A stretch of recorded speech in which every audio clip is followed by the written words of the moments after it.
अवधूत चिंतन श्री गुरुदेव दत्त दत्त दत्तात्रय महाराज की जय.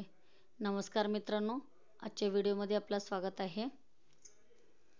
जे कोणी माझ्या चॅनलला नवीन असाल, जे कोणी माझ्या दत्तप्रभूचे परमभक्त असाल, त्यांनी माझ्या चॅनलला सबस्क्राईब करायचं विसरू नका. लाईक करा, शेअर करा, कमेंट्समध्ये श्री गुरुदेव दत्त लिहायला विसरू नका. आणि मी अजून एकदा सांगत आहे, ज्यांना कुणाला विश्वास आहे ह्यावर त्यांनीच बघायला पाहिजे आणि त्यांनीच करायला पाहिजे. ज्यांना विश्वास आहे त्यांना नक्की अनुभव येणार आहे आणि अनुभव घेतले सुद्धा आहेत खूप लोकांनी आणि अनुभवलेले उपाय आहेत. त्यासाठी मी काही इथले तिथले उपाय सांगत नाही आहे. जे मला अनुभवलेले आहेत आणि जे माझ्या भक्त लोकांनी जे घेतलेले आहेत त्यांनासुद्धा त्यांनी करून अनुभवलेले आहेत, तेव्हाच मी तुम्हा सर्वांना सांगत आहे. त्यासाठी तुम्हीसुद्धा अनुभव घेऊन बघा आणि जास्तीत जास्त लोकांपर्यंत पोहोचवायचा प्रयत्न करा, शेअर करा. तर मित्रांनो, आजच्या व्हिडिओला मी सुरुवात करत आहे. तर आजचा व्हिडिओचा विषय असा आहे की समजा मित्रांनो, काहीतरी तुमच्या मनात काही असे काम आहे आणि काही कामे होत नाही आहेत, तर ज्यासाठी तुम्ही जात आहात आणि येत आहात आणि गेल्याने सुद्धा तुमचं काम होत नाही आहे, बार बार तेच करत आहात, तर त्यावेळी तुम्ही जे मनात धरलेले काम आहे आणि त्या कामासाठी तुम्ही बाहेर जात आहात, तर त्यावेळी तुम्ही घरातून काय करायचं आहे, 2 विलायची घ्यायची आहे. तर विलायची हिरवी असायला पाहिजे आणि दाणेदार असायला पाहिजे, म्हणजे मध्ये दाणे भरलेले असायला पाहिजे. पण खूप लोकांनी विलायची म्हणल्यानंतर पिवळे विलायची घेत असतात किंवा त्याच्यामध्ये दाणेसुद्धा राहत नाही आहेत, तर छोटे छोटे विलायची असतात, तर ते काही तुम्हाला कामाला येत नाही आहे. तर त्यासाठी मी तुम्हाला सांगत आहे की दाणेदार असलेले मोठे छान विलायची घ्यायचे, ते हिरवे विलायची घ्यायचे आहेत आणि एक विलायची सोलून तोंडात टाकायचं आहे आणि बाहेर जाताना एक विलायची हातात धरायचं आहे, उजव्या हातात धरायचं आहे. ज्या कामाला जात आहात तर त्या कामासाठी उजव्या हातात एक विलायची धरायची आहे अख्खी आणि दुसरी जे विलायची आहे ते सोलून तोंडात टाकायचं आहे आणि तुम्हाला तसंच तोंडात म्हणजे चगळत तसंच दाराच्या बाहेर पाऊल टाकायचं आहे आणि तेव्हा म्हणून घ्यायचं आहे की हे काम आज नक्की व्हायला पाहिजे, असं म्हणून तुम्ही बाहेर जायचं आहे.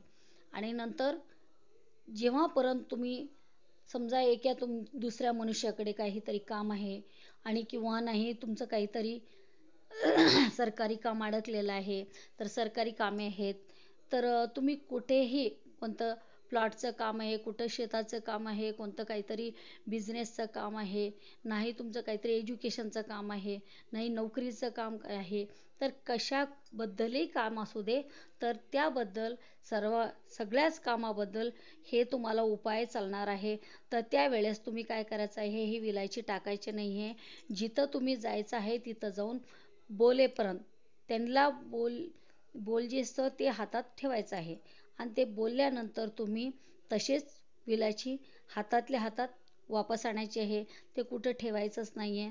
जर तुम्हाला काम हवं असे असेल तर ते विलायची उजव्या हातातली काढायची नाही आहे आणि जे कुठं जायचं आहे तुम्हाला तिथे जाऊन तुम्ही बोलून वापस घरी यायचं आहे.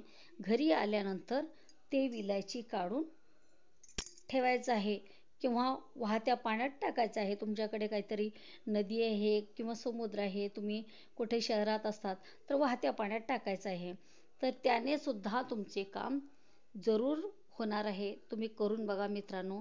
आणि हे झाल्यानंतर दुसरे एक उपाय आहे, ते असं आहे की तुम्ही जसं आता मी सांगितलं आहे तसं तुम्हाला कोणते तरी कामं अडकलेले आहेत किंवा सरकारी काम आहे किंवा बिझनेस आहे, काही पण असू दे, किंवा दुसऱ्या मनुष्याकडे सुद्धा काम आहे काहीतरी आणि ते होत नाही आहे, तर त्यावेळी सुद्धा तुम्ही काय करायचं आहे, तुमच्या हातात 1 चमच्यावर मिरे घ्यायचे आहेत. मिरे घ्यायचे आहेत.